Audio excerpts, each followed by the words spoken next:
Holistic treasure ഹബിലേക്ക് എല്ലാവർക്കും സ്വാഗതം. കറ്റാർ വാഴ പാർട്ട് 1 എപ്പിസോഡ് 13. അസ്ഫോഡലേഷ്യ കുടുംബത്തിൽപ്പെട്ട ഒരു ചെടിയാണ് കറ്റാർ വാഴ. പേരിൽ സാമ്യമുണ്ടെങ്കിലും വാഴയുമായി ഇതിന് ബന്ധമൊന്നുമില്ല. വളരെയധികം ഔഷധ ഗുണമുള്ള ചെടിയാണിത്. ആയുർവേദത്തിലും ഹോമിയോപ്പതിയിലും കറ്റാർ വാഴ ഔഷധമായി ഉപയോഗിക്കുന്നു. ത്വക്ക് രോഗങ്ങൾക്കുള്ള നല്ല പ്രതിവിധിയാണ് ഇത്. തണ്ടില്ലാത്തതോ ചെറിയ തണ്ടോട് കൂടിയതോ ആയ ഇത് 80-100 സെന്റിമീറ്റർ ഉയരത്തിൽ വളരുന്നു. ഇലകൾ ജലാംശം നിറഞ്ഞ് വീർത്തവയാണ്. ഇലകളുടെ അരികിൽ മുള്ളുകൾ ഒരു ദിശയിലേക്ക് അടുക്കി വെച്ചതുപോലെ കാണപ്പെടുന്നു. ഇതിന്റെ കൃഷി ഉദ്യാന സസ്യമായി വളർത്തുവാൻ കഴിയുന്ന ഒരു സസ്യമാണ് കറ്റാർ വാഴ. ഈ സസ്യം ഏകദേശം 30 മുതൽ 50 സെന്റിമീറ്റർ വരെ പൊക്കത്തിൽ വളരുന്നു. ചുവട്ടിൽ നിന്നും ഉണ്ടാകുന്ന പുതിയ കിളിർപ്പുകൾ നട്ടാണ് പുതിയ തൈകൾ കൃഷി ചെയ്യുന്നത്. കാര്യമായ രോഗങ്ങൾ ബാധിക്കാത്ത സസ്യമാണിത്. കിളിർപ്പുകൾ തമ്മിൽ ഏകദേശം 50 സെന്റിമീറ്റർ അകലത്തിലാണ് നടുന്നത്. നട്ട് 6-ാം മാസം മുതൽ വിളവെടുപ്പ് ആരംഭിക്കും.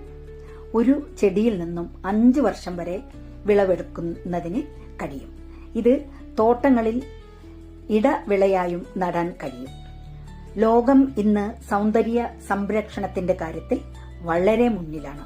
അതുകൊണ്ട് തന്നെ ഈ ചെടിയുടെ കൃഷിക്ക് വളരെയധികം സാധ്യതയുണ്ട്. ഒരു ചെടിയുടെ ആയുസ്സിൽ 3.5 കിലോയോളം വിളവ് തരും. ഈ കള്ളിമുൾ വിഭാഗത്തിൽപ്പെടുന്നത് ഇത് കള്ളിമുൾ വിഭാഗത്തിൽപ്പെടുന്ന ഒരു കുഞ്ഞൻ ചെടിയാണ്. ഇതിന്റെ ഔഷധ യോഗ്യമുള്ള ഭാഗം പോളയാണ്. രസാദി ഗുണങ്ങൾ: രസം തിക്തം, ഗുണം ഗുരു സ്നിഗ്ധം പിശ്ചലം, വീര്യം ശീതം, വിഭാഗം കടു.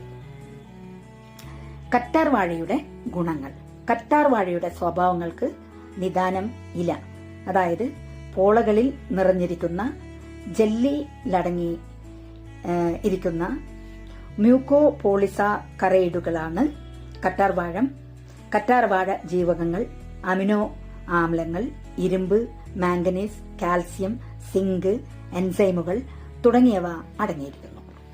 വിപണിയിൽ ആരോഗ്യ പാനീയങ്ങൾ, മോയിസ്ചറൈസറുകൾ, ക്ലെൻസറുകൾ, ലേപനങ്ങൾ എന്നിങ്ങനെ നിരവധി കറ്റാർ വാഴ ഉൽപ്പന്നങ്ങൾ ലഭ്യമാണ്.